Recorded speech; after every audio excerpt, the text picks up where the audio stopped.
Best regard, dear partners and dear tutor. My name is Genesis Palacios and here is my ID card. So first of all, today we are going to talk about plagiarism. So what is it and why it is important to know? So what is?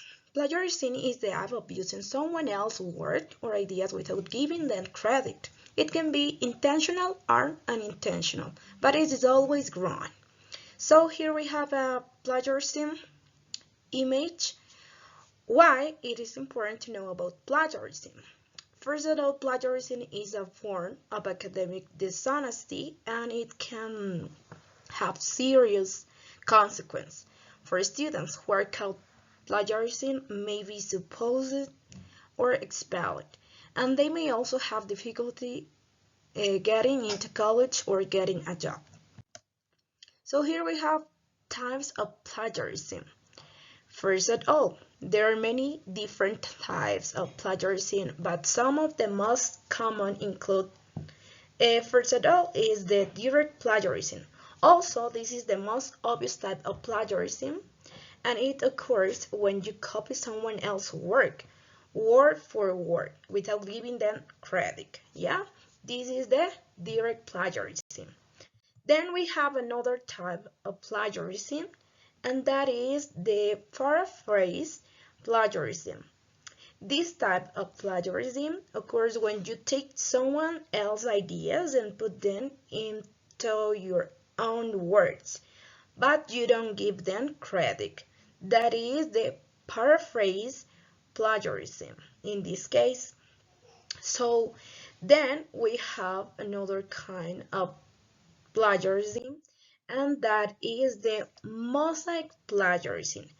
What is the mosaic plagiarism? Well, this type of plagiarism occurs when you patch together pieces of text from different sources without giving credit to the original author. So here we have an example in the image, because in mosaic plagiarism you select of many sources different kind of words and you put them and you don't give the credit to the original author. Yeah, well, then we have here is the self-plagiarism, and that is one of the most common that occurs. Yeah, this type of plagiarism occurs when you reuse your own work without giving yourself the credit.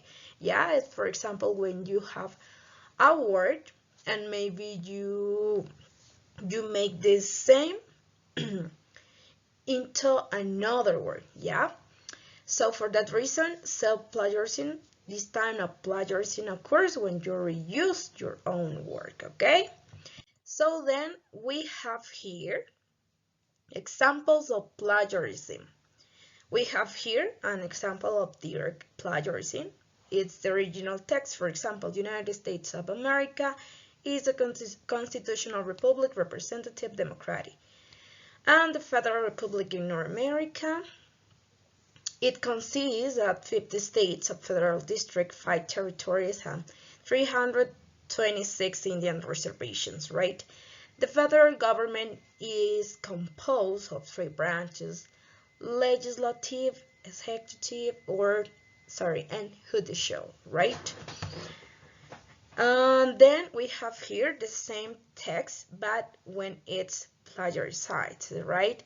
For example, here say the United States of America is a constitutional republic, representative democracy, and federal republic in North America. It consists of 50 states, federal district, 5 territories, and 326. So like you can see here that they have the same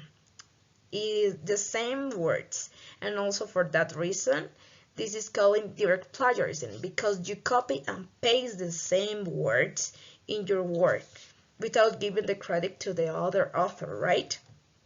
Then we have another example about the paraphrase plagiarism.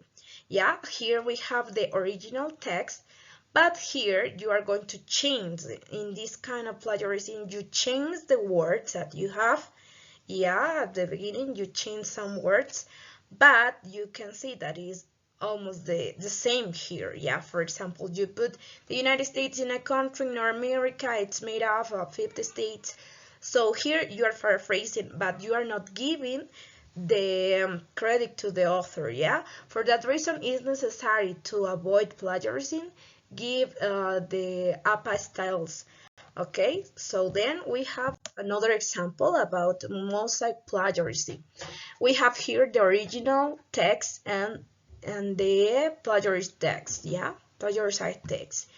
And here we can see that you have from many resources um, words, right, that you are going to write, but at the end is the same and you are plagiarizing, and that is plagiarism, right?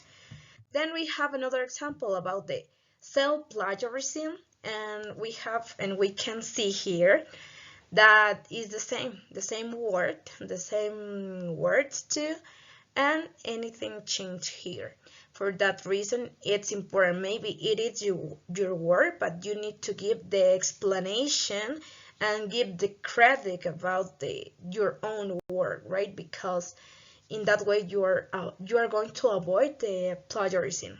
So then we have here what are the effects of plagiarism. First of all, plagiarism can have serious consequences for both the person who plagiarized and the person whose work is plagiarized. Yeah, for the person who plagiarized, first of all, they may be suspended or expelled from school. Yeah, they may have difficulty getting into college or getting a job. They may damage their reputation for the person whose work is plagiarized. Their work may not be given the credit it deserves, obviously. They may lose money or other opportunities. Yes, that is right. Their work may be damaged or mispresented. Yes, that are the effects of plagiarism. So how we are going to prevent plagiarism? Here we have some ideas how to prevent plagiarism. For example, cite your source. If you use information from a website, book, or other source in your resume, be sure to cite the source correctly. This is important even if you are paraphrasing the information, okay? Be honest about your experience. Don't exaggerate your skills or experience, and don't claim to work on projects that you didn't actually contribute to. Avoid using cliches instead of using generative phrases like hard worker or team player. Be specific about your skills and accomplishments. Use your own words.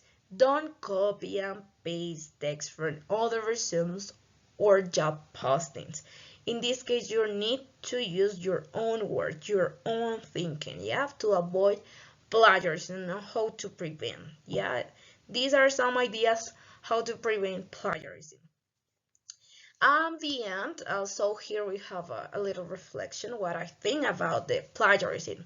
Yeah, plagiarism, first of all, is a serious problem. Yeah, but it's one that can be prevented.